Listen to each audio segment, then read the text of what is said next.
ஓம் கணேசாய நமக. கன்னி சுக்கிர பெயர்ச்சி மேச ராசியிலே பிறந்த உங்களுக்கு பல நன்மைகளையும் பல யோகங்களையும் கொண்டு வந்து சேர்க்கக்கூடிய வகையில் அமைஞ்சிருக்கு. இவர் விஸ்வாவசு வருஷம் புரட்டாசி மாதம் 23ஆம் தேதி, அதாவது ஆங்கில தேதிக்கு 9/10/2025 வியாழக்கிழமை இரவு சமயம் 9:56 அளவில் உத்திரம் நட்சத்திரம் 1ஆம் பாதமாகிய சிம்ம ராசியில் இருந்து உத்திர நட்சத்திரம் 2ஆம் பாதமாகிய கன்னி ராசியில் அவர் பிரவேசிக்கின்றார். இந்த பிரவேசமானது தொடர்ந்து 11/10/2025 உத்திரம் 3, 15/10/2025 உத்திரம் 4, 18/10/2025 உத்திரம் அஸ்தம் 1, 20/10/2025 அஸ்தம் 2, 23/10/2025 அஸ்தம் 3, 26/10/2025 அஸ்தம் 4, 29/10/2025 சித்திரை 1, 31/10/2025 சித்திரை 2, 3/11/2025 சித்திரை நட்சத்திரம் 3ஆம் பாதமாகிய துளாராசிக்கு பிரவேசமாகி விடுகின்றார். இந்த நிலையில் இந்த மேச ராசியிலே பிறந்த உங்களை பொறுத்த மட்டில் பொதுவாக உங்களுக்கு 2, 7க்கு உடைய ஆதிபத்தியம் கொண்ட ஒரு கிரகம். இந்த 2ஆம் வீடு என்பது தனம், குடும்பம், வாக்கு. 7ஆம் வீடு என்பது நண்பர்கள், மனைவி, கூட்டாளிகள். அந்த மேசராசியிலே பிறந்தவர்களுக்கு 7ஆம் வீடு என்பது சுக்கிரனுடைய வீடாக இருக்கின்ற காரணத்தினால துணை கலஸ்திரம் என்று சொல்லக்கூடிய உபய கலஸ்திரம் எல்லாருக்குமே நிச்சயமாக உண்டு. இது மேச லக்னமாக இருப்பின் இது 100க்கு 100% பொருந்தும். அந்த துணை கலஸ்திரம் என்பது மேச ராசியில் பெரும்பாலும் 100க்கு 90% பேருக்கு அது கட்டாயம் இருக்கத்தான் செய்யும். இது போக இந்த 7ஆம் வீடு, அதாவது கலஸ்திர காரகனே கலஸ்திர ஸ்தானாதிபதியாக வருகிறார். அந்த கலஸ்திர காரகனே கலஸ்திர ஸ்தானாதிபதியாக வருகின்ற காரணத்தினால அந்த கலஸ்திரத்தினுடைய தாக்கம் பிற துணை எக்ஸ்ட்ரா இருக்கத்தான் செய்யும். அதுதான் அதனுடைய தன்மை. இப்படிப்பட்ட நேயர்கள் நீங்கள். இதில் சுக்கிரன் என்பவர் கலஸ்திரத்துக்கு அதிபதி, இது போக காம சுகத்துக்கு அதிபதி, காந்தத்தை ஈர்க்கக்கூடியது போல, இரும்பு காந்தத்தை ஈர்க்கக்கூடியது போல நீங்கள் கருப்போ சகப்போ குட்டையோ நெட்டையோ ஒல்லியோ ஸ்டவுட்டோ எதுவாக இருந்தால், எப்படி இருந்த போதிலும் மேசராசியில் பிறந்தாச்சுன்னு சொன்னாலே உபய கலஸ்திரம் என்பது நிச்சயமாக ஏற்பட்டுவிடும். உங்கள் மீது அப்படி ஒரு அபிப்பிராயம், அபிலாசைகள் பிற பெண்ணுக்கு நிச்சயமாக ஏற்படும். இது இயற்கையான தன்மை உடைய, அதாவது பூர்வ கர்ம வினையின் தன்மையினால் இந்த மாதிரி மேசராசியில் பிறப்பாங்க. அந்த பிறக்கின்ற காரணத்தினால விட்டகுறை தொட்டகுறையெல்லாம் இந்த காலகட்டத்தில் இந்த ஜென்மத்தில் அதெல்லாம் அனுபவிச்சு முடிச்சிடணும் அப்படிங்கிறதுக்காகத்தான் பகவானுடைய உத்தரவுப்படி அந்த மாதிரி வருது. இப்படிப்பட்ட உங்களுக்கு இந்த சுக்கிரன் 6ஆம் இடத்துல போய் நீசம் அடைகின்றார். இது கன்னி சுக்கிரன் என்பது நீசம். கன்னியில் சுக்கிரன் ஏன் நீசம் ஆகின்றார்? அந்த கன்னிக்கு அதிபதியாகிய புதனும் சுக்கிரன் நல்ல வல்லிய நட்பாளர், வல்லிய ஃப்ரெண்ட்ஸ் அவங்க 2 பேர். அப்படி இருக்கும்போது அந்த வீட்டில் போய் சுக்கிரன் ஏன் நீசம் அடைவானேன்? அந்த சுக்கிரன் கன்னி அப்படின்னு சொன்னாலே அந்த வீடு கன்னி. கன்னி என்று சொன்னாலே காமம் ஒரு கிளுகிழப்பை உண்டாக்கத்தான் செய்யும். யாராக இருந்தால் எந்த ஆண்மகனுக்கும் கன்னிப்பெண் அப்படின்னு சொல்லி பாருங்கள், அது ஒரு கிளுகிழப்பை, ஒரு இன்ப சுகத்தை, ஒரு மனதுக்குள்ளே ஒரு ஃபீலிங் உண்டாகத்தான் செய்யும். அப்போ ஏற்கனவே சுக்கிரன் அப்படின்னு சொன்னாலும் ஒரு ஆடம்பரமான வாழ்க்கை, ஒரு சுகமான வாழ்க்கை. ஆடம்பரம்ங்கிறத விட இந்த இடத்துல சுகமான வாழ்க்கை, நினைத்த பெண்ணை நல்லபடியாக ஆண்டு அனுபவிக்கக்கூடிய ஒரு ராஜசுகத்தை பெறக்கூடிய ஒரு அமைப்பு தான் சுக்கிரனுடைய தன்மை. இது போக ஆடம்பர வாழ்க்கை, நகை நட்டுகள், பெரிய பங்களா, காரு, வண்டி, வாகனங்கள் இவைகள்லாம் இருக்கக்கூடிய ஒரு தன்மை. இப்படிப்பட்ட சுக்கிரன் அந்த கன்னியில் போய் உட்கார்ந்தாருன்னு சொன்னால் சாதாரண நட்போ அல்லங்கில் ஒரு சமமோ இந்த நிலையில் இருந்தார்னு சொன்னால் இந்த காமத்துக்கு சொல்லிக் கொடுக்க வேண்டியதில்லை. எக்கச்சக்கமான காமத்தை எழச் செய்து சில சிரமத்தை உண்டாக்கிவிடும். அது மக்களால் தாங்க முடியாதுங்கிறதுக்காகத்தான் கன்னியில் அதை மட்டம், அதாவது பேலன்ஸ் கொடுக்கக்கூடிய வகையில் அந்த சுக்கிரன் வீசப்படுகிறார். அந்த பேலன்ஸ் கொடுக்கணும். ஏன்னா எல்லாமே ஏற்றத்தில் இருந்துச்சு அப்படின்னு சொன்னால் கட்டுப்படுத்துவது கஷ்டம். அதுக்காகத்தான் அதுக்கு பொதுவாகவே சுக்கிரனுக்கு ஒரு கண்ணு போனதுக்கு ஒரு காரணம் அதாவது இது ஒரு புராண கதையில் வந்து இது வரும். அவர் ஏற்கனவே 2 கண்ணு வச்சுருந்தாருன்னா காமம் எக்கச்சக்கமாகி உலகம் வந்து உற்பத்தி வந்து தாங்க முடியாத காரணத்தினால அவருக்கு ஒரு கண்ணை நீக்கியாச்சுன்னு, ஒரு கண் பார்வையை வந்து குந்தகப்படுத்தியாச்சுன்னா, ஒரு கண் பார்வையிலேயே இவ்வளவு காமம் உலகத்தில் இருக்குன்னா 2 கண்ணும் சேர்ந்துச்சுன்னா எப்படியா இருக்கும் அப்படிங்கிறது போல் அந்த காலகட்டத்தில் ஒரு புராணத்தில் ஒரு கதை வரும். அது வந்து இப்போ வேண்டாம். அது சாவாசமாக சுக்கிரனை பற்றிய ஒரு ஆராய்ச்சி தன்மையில் பேசும்போது அதை பற்றி பேசலாம். ஆக அந்த அளவிற்கு சுக்கிரனுடைய பவர் வந்து அப்படி இருக்கும். அதே போல் கன்னிப்பெண் அப்படின்னு சொல்லி பாருங்கள், எப்பயுமே அது ஒரு கிளுகிழப்பை உண்டாக்கத்தான். 2 இணைஞ்சிச்சுன்னு சொன்னால் சுக்கிரனுக்கு 2 கண்ணும் சேர்ந்தது போல் அர்த்தம். 2 கண்ணும் உருப்படியாக இருந்துச்சுன்னு சொன்னால் பூமி கொள்ளாது, தாங்காது அப்படிங்கிறதுக்காக, இதை பேலன்ஸு செய்வதற்காக அந்த மாதிரி நீச்சத்தை அங்கே உண்டாக்கி, இதற்கு எதிரியாக இருக்கக்கூடிய அந்த சுக்கிரனுக்கும் புதனுக்கும் எதிரியாக இருக்கக்கூடிய குரு வீடு, அது மீன வீடு. அந்த குருவுடைய வீடு வந்து என்ன அப்படின்னு சொன்னால் தங்கத்துக்கு அதிபதி அவர். ஒரு பெண் வந்து தங்கத்தை எக்கச்சக்கமாக போட்டிருக்கான்னு சொன்னால் காமம் சுத்தமாகவே அவட்ட வந்து கட்டுப்படுத்தி விடும். மொத்தத்தில் சில பேருக்கு வந்து இல்லாமலே கூட போயிடும். ஆகையினால தான் கால் விரல்களில் மெட்டி, வெள்ளிக்கு சுக்கிரனுக்கு உடைய உலோகமான வெள்ளியில் வந்து மெட்டியை அணிய வச்சாங்க. அதை தங்க நகையை போட்டால் தான் அழகு காட்ட முடியும். அந்த அழகை காட்டுவதற்கும் போது காமம் வந்து மிகவும் கட்டுப்பட்டு வரக்கூடாது. அதுக்காகத்தான் அந்த வெள்ளி மெட்டியை வந்து கால் பாதத்தில் 2வது விரலில் போடப்பட்டது. அது பூமியோடைய ஈர்த்தை கொடுத்து அந்த பேலன்ஸ் கொடுக்கணும் அப்படிங்கிறதுக்காக. அதை மொத்தத்தில் காமம் இல்லாமையும் போயிடக்கூடாது, காமம் எகச்சகம் பெருகிடக்கூடாது. அதுக்காகத்தான் வெள்ளி நகையை வந்து செயினாகவோ நெக்லஸாகவோ யாரும் போட மாட்டாங்க, தங்க நகையைத்தான் போடுவாங்க. அதே போல் காலில் மெட்டி என்பது வந்து தங்கத்தில் போடக்கூடாது, மெட்டி வெள்ளியில் தான் போடணும். இவைகள்லாம் காமத்தினுடைய தன்மையை வந்து வரையறுக்கக்கூடிய கட்டம். இது வந்து முன்னோர்கள் வந்து இதெல்லாம் புரிந்து வைத்து சொல்லி வச்சு போட்டாங்க. இது இப்போ வந்து நிறைய பேருக்கு அது தெரியாது. அலங்காரத்துக்காக நிறைய பேர் பெருவரை தவிர எல்லா வரலையும் கால் மெட்டியை போட ஆரம்பிச்சிட்டாங்க. அது வந்து காமத்தை வந்து ரொம்ப கொப்பளிக்க வைக்கும். அந்த மாதிரியும் போடக்கூடாது. ஒரு மெட்டி போட்டாலே அந்த காமத்துக்கு வந்து தீனி போட முடியாதும்பாங்க. எல்லாவரிலையும் போட்டால் என்ன அர்த்தம்? இந்த மாதிரியாக சில இதுகள்லாம் உண்டு. அறிவியல் பாடம் தான் இதெல்லாம். இருந்தாலும் நம்ம பாடம் வந்து வேறு மாதிரி போயிடக்கூடாது. இப்போ நம்ம பலாபலங்களை தான் பார்க்க போகிறோம். அது கன்னி சுக்கிரன் வந்து காமத்தை பெருக்குமா அப்படிங்கிறது அங்கே தன்மை. மேச லக்கணத்தை பொறுத்த மட்டில் வந்து இயற்கையாகவே உங்களுக்கு பெண்களுடைய நாட்டம் அதிகமாக கொடுக்கும். உங்கள்கிட்ட வந்து பெண்களும் அதிகமாக நாட்டப்பட்டு விழுவாங்க. இது வந்து இயற்கையான குணத்தில் ஒன்று. இப்படிப்பட்ட கட்டத்தில் வந்து சுக்கிரன் வந்து நீசம் ஆகிறார். இதில் 6ஆம் இடத்துல போய் நீசம் ஆகிறார். வேறு இடத்துல ஒரு 7ஆம் வீடு 10ஆம் வீட்டில் நீசம்னா அது வேற கணக்கு. இது 6ஆம் இடத்துல போய் மறைந்து நீசம் அடைந்தால் ராஜயோகம்னு சொல்லணும். அதான் முதல்ல எடுத்த உடனே ஒரு வரியை சொன்னேன். பெண்களால் ராஜசுகம், ராஜயோகத்தை பெறக்கூடிய ஒரு வாய்ப்பை இந்த சுக்கிரன் கொடுக்கின்றார். இந்த சுக்கிரனுடைய சமாச்சாரம் என்ன அப்படின்னு சொன்னால் 3, 6க்கு உடைய புதனுடைய வீட்டில் வந்து 6ஆம் வீடாகிய புதனுடைய வீடு அவருக்கு 3ஆம் வீடும் சொந்தம். காமத்தை பிரதிபலிக்கக்கூடிய, முயற்சி வெற்றியடையக்கூடிய, பிரயாணங்களுக்கு சொந்தமான வீடு இந்த 3ஆம் வீடு. ஆக உங்களுடைய பொருத்தமட்டில் பிரயாணம் இந்த காலகட்டத்தில் கிட்டத்தட்ட 26/10/2025 பிரயாணங்கள் ஏற்படும். இந்த பிரயாணத்தின் மூலமாக 29/10/2025 உள்ளாக புதிய பெண் தொடர்பு உங்களுக்கு ஏற்படக்கூடிய ஒரு காலகட்டம். சரி, இந்த புதிய பெண் தொடர்பு வந்து உங்களுக்கு வாழ்க்கையில் வந்து வழிகாட்டுவாளா அப்படின்னா இல்லை, காமம் அதிகமாக விளங்கும். இதுக்கு முன்னால் நீங்கள் பெற்ற சுகத்தை விட இந்த பெண்ணும் நீங்களும் இணையும் பொழுது மிக அதிகமான காமத்தை உண்டாக்கக்கூடிய காலகட்டம். ஆக காமத்தை பெருக்குமாங்கிற கேள்விக்கு வந்து மேசராசியை பொறுத்தமட்டில் காமம் பன்மடங்கு பெருகக்கூடிய ஒரு கட்டம். இதில் வந்து இந்த குருவும் சுக்கிரனும் வந்து கடக நவாம்சையில் இணைவாங்க. அதைத்தான் அந்த 26/10/2025 அப்படிங்கிற தேதியை சொல்கிறது. அந்த காலகட்டம் வந்து 2 பேரும் இணைகின்ற காரணத்தினால உங்களுடைய அம்சங்கள் இயற்கையாகவே வளம் கொளிக்கக்கூடியதாகும். தன வளம் கொளிக்கும், கடன்கள் அடையும், அதே போல் பெண் சுகம் வந்து தடையின்றி உங்களுக்கு கிடைக்கக்கூடியதாக அமைந்துவிடும். என்ன இதுக்கு வந்து அடுத்து வந்து உங்களுக்கு 7.5 நாட்டு சனி தொடங்க போகுது. இந்த காரணத்தினால இந்த புதிய பெண் தொடர்பு ஏற்படும் பொழுது ரொம்ப கவனமாகவும் எச்சரிக்கையாகவும் நீங்கள் நடந்து கொள்ள வேண்டும்.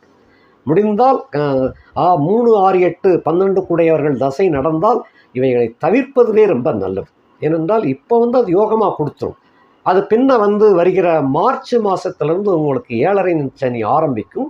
அந்த காலகட்டத்தில் வந்து இது வந்து இடைஞ்சலாகவும் வந்து நிற்கும். இதையும் நான் உங்களுக்கு எச்சரிக்கை கொடுக்க வேண்டும். அதனால் ரொம்ப கேர்ஃபுல்லாக நடந்து கொள்ள வேண்டும். 3, 6, 8, 12 கூடையவர்கள் தசை நடக்கலை அப்படின்னு சொன்னால், அது உங்கள் சுய ஜாதகத்தில் பார்த்துக்கணும். அப்படி நடக்கலை அப்படின்னு சொன்னால் இது வந்து உங்களுக்கு மாபெரும் வெற்றி, ராஜசுகம், சுகத்தோடு பன்மடங்கு வரவுகளையும் கொண்டு வந்து சேர்க்கக்கூடியதாக இது அமையும்.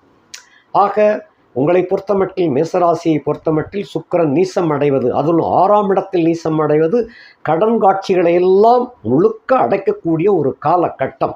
கிட்டத்தட்ட 3/11/2025 உங்களுடைய கடன்களை வந்து திடீரென்று அடைக்கக்கூடிய ஒரு நிலையான ஒரு திடீர் வரவும் வந்து உங்களுக்கு வந்து சேரும். ஏனென்றால் உங்களுக்கு 2, 7 கூடையவன் தான். ஆக நட்பு மூலமாக வருமானமும் கிடைக்கும். அந்த 2 கூடையவன் நீசமாயிட்டார்னு நினைக்கக்கூடாது. 2 கூடையவன் துதியாதிபதி ஆகையினால அவரும் ஒரு மோசமான கிரகம் தான். அவர் நீசம் அடைந்தால் அது ராஜயோகம். இந்த இடத்துல எப்படி எடுத்துக்கணும்? கெட்ட கிரகம், கெட்டவன் கெட்டிடில் கிட்டிடும் ராஜயோகம் என்ற கணக்கில் அதை எடுத்துக்கணும்.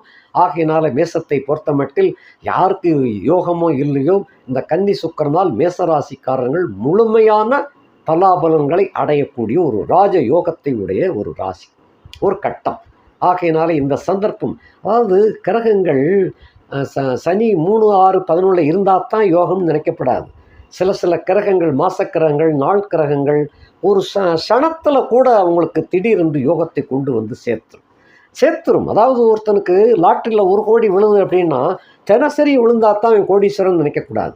ஒரு கட்டத்தில் 10 கோடி விழுந்துருச்சு அப்படின்னால அவன் கோடீஸ்வரன். அதுக்கடுத்து அவன் லாட்டரி சீட் வாங்கி விழுந்தான்னா விழாமல் போனான்னு அப்படித்தான் கணக்கெடுக்கணுமே தவிர தினசரியும் தொடர்ந்து 25 கோடி 20 கோடி விழுந்துக்கிட்டு இருக்குமோ அது கிடையாது. அப்படி கிடையாது. ஆக ஒரு கட்டத்தில் ஒரு சில கிரகங்கள், 9 கிரகங்கள் ஏதோ ஒரு கிரகம் ஒரு சின்ன வேலையை நகட்டி விட்டு போயிட்டாருன்னு சொன்னால் அந்த யோகத்திற்கு சந்தர்ப்பத்தை கொடுத்துக்கிட்டு அவங்க விளையிடுவாங்க. அதே போல் அதான் அதை வந்து கேர் போடுறதுக்கு கிளச்சை போட்டு திருப்பி கேரை போடுறது போல் போட்டு முடிச்சாச்சு. அது கிளச் வந்து மறுபடியும் ஆஃப் பண்ணிடுவோம். கிளச்சு ஆஃப் ரிலீஸ் அப்படிங்கிறத ரிலீஸ் பண்ணி விட்டுருவோம். ஆக இந்த தோரணை தான் கிரகங்களும் யோகத்தை கொண்டு வந்து சேர்க்கக்கூடிய காலகட்டம். ஆகையினால இந்த மேசராசியை பொறுத்த மட்டும் இந்த இன்னமும் சனி பயிற்சி ஆகலை, அதையும் ஞாபகத்தில் வச்சுக்கோங்க. இன்னமும் உங்களுக்கு சனியும் ராகுவும் 11 தான் இருக்கிறாங்க. இவர் சனி பயிற்சி அடைவது வந்து வருகிற மார்ச் மாதம் 6ஆம் தேதி பயிற்சி ஆகிறார். ஆகையினாலே 11லிருந்து 12க்கு போகிறதுக்குள்ளாக மேசராசியை பொறுத்த மட்டில் ஒரு வல்லிய ஒரு யோகத்தை கண்டிப்பாக கொடுத்துட்டு தான் போவார். இது பெண் ரூபத்திலும் வரலாம், ஆண் அதாவது பாய் ஃப்ரெண்ட்ஸ் மூலமாக வரலாம், கேர்ள் ஃப்ரெண்ட்ஸ் மூலமாகவும் வரலாம், எப்படி வேண்டுமானாலும் வரலாம். பட்சே உங்களை பொறுத்த மட்டில் கண்டிப்பாக ஒரு யோகத்தை அவர் கட்டாயம் தருவார். இது வந்து உறுதி. 11ஆம் இடத்து சனியை முழுக்க நம்பலாம். கூடவே இன்னொரு கருப்பன் சேர்ந்துக்கிட்டாரு, ராகுங்கிற கிரகம் சேர்ந்துக்கிட்டாரு. ஆகையினாலே 2 பேரும் போட்டி போட்டு கொடுக்கக்கூடிய ஒரு காலகட்டம் தான் இந்த கட்டம். அவர் ஜம்ப் ஆகிறதுக்கு முன்னால் உங்களுக்கு நிச்சயமாக அருள் உதவியும் பொருள் உதவியும் கண்டிப்பாக செய்வார். ஆக இது வந்து மேசராசியை பொறுத்த மட்டும் இயற்கையாகவே பெண்கள் சகவாசம் ஏற்கனவே உண்டு. உங்களுடைய தொழில் வாணிபம் எதுவோ அது அதன் மூலமாக நல்ல தூய நட்பில் கூட அந்த பெண்கள் மூலமாக யோகத்தையும் கொடுக்க செய்வார். அது வந்து அவங்க உங்கள் சொந்த சுய ஜாதகத்தை பொறுத்த மட்டும் அது அப்படி இருக்குது. ஏன் குறிப்பாக ஒரு தங்கை மூலமாக, ஒரு சகோதரி, மூத்த சகோதரி மூலமாக கூட கிடைக்கலாம். அது வந்து பெரிதும் அரிதாக இருக்கும். ஆனாலும் பெற்ற அன்னை, மூத்த அன்னை, சிறிய அன்னை இவங்க மூலியமாகவும் கிடைக்கலாம். அதே போல் மாமி, சின்ன மாமி, பெரிய இவங்க மூலியமாகவும் கிடைக்கலாம். ஆக பெண்கள் மூலமாக உங்களுக்கு மகா யோகம் இப்பொழுது வேலை செய்யும். 6ஆம் இடத்துல சுக்கிரன், 6ஆம் இடத்துக்கு 6ஆம் இடத்துல வந்து யோகாதிபதி சனி இருக்கிறார். ஆகையினாலே கட்டாயம் இது நடக்கக்கூடிய ஒரு காலகட்டம். இதிலும் குறிப்பாக 26/10/2025 தொடர்ந்து உங்களுக்கு யோகத்தை கொண்டு வந்து சேர்ப்பார் இந்த சனி பகவான். இது போக பொதுவாக பள்ளி கல்லூரிகள் படிக்கக்கூடிய மாணவர்களை பொறுத்த மட்டும் இந்த காலகட்டத்தில் வந்து காதல் செய்யக்கூடிய ஒரு கட்டம். இதில் வந்து படிப்பில் அதிகமாக கவனத்தை செலுத்த வேண்டும். 4 சந்திரன் தான் கல்வி அப்படின்னு நினைக்கக்கூடாது. 2 வாக்குஸ்தானாதிபதி சுக்கிரனும் நல்ல யோகத்தில் இருக்கும்போது தனித்திறமையை வெளிப்படுத்தக்கூடிய ஒரு காலகட்டம். போட்டி தேர்வு எழுதக்கூடியவர்களுக்கு இது நல்ல ஒரு சந்தர்ப்பம். கிட்டத்தட்ட வருகிற மார்ச் மாதத்துக்குள்ளாக போட்டித் தேர்வுகளில் எல்லா தேர்வுகளிலும் நீங்கள் வெற்றி பெற்று ஒரு உத்தியோகத்தில் அமரக்கூடிய ஒரு வாய்ப்பையும் உண்டு செய்யும். அடுத்தபடியாக கல்லூரியில் படிக்கக்கூடிய மாணவர்கள் ஏற்கனவே புதுசாக இனிமேத்தான் காதலிக்கணும்னு நினச்சிங்கன்னு சொன்னால் 26/10/2025 பின் உங்களுக்கு அந்த சந்தர்ப்பம் கூடி வரும். நீங்கள் நினைத்தது போலவே நல்ல செய்திகளை எதிர்பார்க்கலாம். ஏற்கனவே காதலித்தவர்களுக்கு வந்து இது திருமணத்தில் போய் முடியக்கூடிய காலகட்டம். இனிமேல் வரன் பார்த்து கொண்டிருப்பவர்களுக்கு நிச்சயமாக இந்த 2025ஆம் ஆண்டு முடிவதற்குள்ளாக நல்ல வரன் அமைந்துவிடும். அதாவது என்னன்னு சொன்னால், நீசம் பெற்ற சுக்கிரன் யோகத்தை தொடங்கி கொடுக்குறாரு. அடுத்த ஆட்சி மூலத்திரிகோணமாக போயிடுவார். எல்லா கிரகங்களுக்கும் நீச வீட்டை முடிந்த உடனே அடுத்த வீடு வந்து பகை வீடாகவோ சம வீடாகவோ நட்பு வீடாகவோ தான் அமையும். அதாவது ஒரு சுருக்கமாக சொன்னோம்னா, சூரியன் நீசம் பெறுவது துலாத்தில், அவருக்கு அடுத்த வீடு வந்து விருச்சிகத்தில் நட்பும். சந்திரன் விருச்சிகத்தில் நீசமாவார், அதுக்கு அடுத்த வீடு சமம். செவ்வாய் வந்து கடகத்தில் நீசமாவார், அதுக்கு அடுத்த வீடு சிம்மம் நட்பு. புதன் மீனத்தில் நீசமாவார், அதுக்கு அடுத்த வீடு மேசம் வந்து சமம். குரு மகரத்திலே நீசமாவார், அதுக்கு அடுத்த வீடு கும்பம் சமம். சனி மேசத்தில் நீசமாவார், அதுக்கு அடுத்த வீடு ரிஷபம் நட்பு. ராகு கேதுக்கள் நீசமாவது வந்து ரிஷபத்தில், அதுக்கு அடுத்த வீடு மிதுனம் என்பது அவங்களுக்கு நட்பு வீடு. ஆக சுக்கிரனுக்கு மட்டும்தான் நீச வீட்டிலிருந்து வெளியேறிய உடன் ஆட்சி மூலத்திரிகோணம் என்ற தன் சொந்த வீட்டுக்குள்ள நுழைவார். இது என்ன அப்படின்னு சொன்னால், வருஷத்துக்கு ஒரு தடவை வந்து பெண்களுக்கு வந்து பலகீனத்தை கொடுக்கக்கூடிய ஒரு தன்மை. சுக்கிரன் என்றால் பெண், அதுலேயும் குறிப்பாக கன்னி பெண்கள், சுமங்கலிகள், இந்த மாதிரி பெண்களுக்கு ஆன்ம பலம் வந்து கொஞ்சம் குறைஞ்சிரும். இந்த ஆன்ம பலத்தை மொத்தத்தில் குறைச்சிடக்கூடாதுங்கிறதுக்காகத்தான் சுக்கிரன் நீசத்திலிருந்து வெளியே வந்த உடனே அந்த ஆட்சி மூலத்திரிகோணத்துக்கு ஏறிடுவார். ஆக முழுமையான பலத்தை அவங்க, அதாவது ஒரு தூக்கத்திலிருந்து வெளிச்சது போல், தூக்கத்தில் வந்து எல்லாருமே பலம் இழந்து இருப்போம். தூக்கத்திலிருந்து முடித்த உடனே ஒரு சுறுசுறுப்பும் ஒரு புத்துணர்வும் கிடைக்குது இல்லையா, அதுபோல் அந்த பெண்களுக்கு இந்த மாதிரி கொடுக்கக்கூடிய ஒரு காலகட்டம். ஆகையினால் இந்த திருமண வாய்ப்புகள் என்பது வந்து இந்த காலகட்டத்தில் சிறப்பாகவே இருக்குது, நல்லபடியாகவும் அமையும். குடும்பஸ்தர்கள் என்னும் கரகஸ்தர்களுக்கு வந்து இந்த காலகட்டத்தில் பண வரவு அதிகரிக்கும். வியாபாரத்தன்மை, தொழில் தன்மையெல்லாம் ரொம்ப சிறந்து விளங்கும். தன வரவுகள் ஏகப்பட்டதாக இருக்கும். ஆகையினாலே கடன்களை நீங்கள் அடைக்கக்கூடிய அளவிற்கு வருமானங்கள் பெருகும். அதே போல் அந்த உத்தியோகத்தில் இருக்கக்கூடியவர்களுக்கு வந்து இது கடைசி வாய்ப்பாக நல்ல முன்னேற்றம் கொடுக்கக்கூடிய ஒரு காலகட்டம். ஏன்னா 7.5 சனியில் வந்து யோக தசைகள் நடந்து கொண்டிருப்பவர்களுக்கு 7.5 பற்றி பிரச்சனை இல்லை. ஒரு சாதாரண ஒரு அதம தசை நடந்து கொண்டிருப்பவர்களுக்கு இது சந்தர்ப்பம் வந்து நிறைவாக எப்படியாவது உங்களுக்கு வந்து ஒரு முன்னேற்றத்தை கொடுத்து விட வேண்டும் என்ற நோக்கத்தில் பதவி உயர்வு, சம்பள உயர்வு, கேட்ட இடத்தில் டிரான்ஸ்ஃபர் நிச்சயமாக கிடைக்கும். இது உறுதியாக இந்த வருகிற மார்ச் மாதத்துக்குள்ளே கிடைக்கும். சுக்கிரனை வச்சும் அதே போல் சனியை வச்சு 2ஐயும் சேர்த்து சொல்கிறேன். சனியும் ராகும் உங்களுக்கு சப்போர்ட்டாக இருக்கின்ற காரணத்தினால சனிப்பயிற்சிக்குள்ளே நிச்சயமாக நடந்துவிடும். அதுக்கு அடுத்தபடியாக இதே போல் வயது வந்தவர்களை பொறுத்த மட்டில் வந்து இந்த காலகட்டத்தில் வந்து நிம்மதி அதிகமாக கிடைக்கக்கூடிய காலகட்டம். சொந்த பந்தங்களெல்லாம் உங்களை வந்து சந்திக்க வருவாங்க. ஆகையினாலே மனம் புலங்காயுதம் அடையும், சந்தோஷம் அடையும். ஆகையினால உள்ளம் வந்து நலமடையும், உடலும் நலமடையும். இந்த மாதிரி இருக்குது. பெண்களை பொறுத்த மட்டில் வந்து மாணவிகள் வந்து இந்த காலகட்டத்தில் எங்கும் எதிலும் வெற்றியாக விளங்கும். அதாவது கல்லூரியில் படிக்கக்கூடிய பெண்களை பொறுத்த மட்டில் வெற்றியாக விளங்கும். இருப்பினும் இந்த சுக்கிரன் நீசம் என்ற காரணத்தினால உங்களுடைய ரகசியங்களை மற்ற தோழிகளிடமோ தோழர்களிடமோ பகிர்ந்து கொள்ளப்படாது. இது வந்து கட்டாயம். இந்த பகிர்ந்து கொள்வதனால உங்களுக்கு பின்னால் சிரமத்தை கொடுக்கும். ஆகினால் இப்போவே எச்சரிக்கை பண்ணிடுறேன். எந்த ஒரு சொந்த விஷயத்தையும் ரொம்ப உயிருக்குயிரான தோழியாக இருந்தாலும் கூட அவற்றை பகிர்ந்து கொள்ளப்படாது. இது வந்து முக்கியமான ஒரு விஷயம். அதே போல் யாருக்கும் பொறுப்பேற்று கொள்ளவும் கூடாது.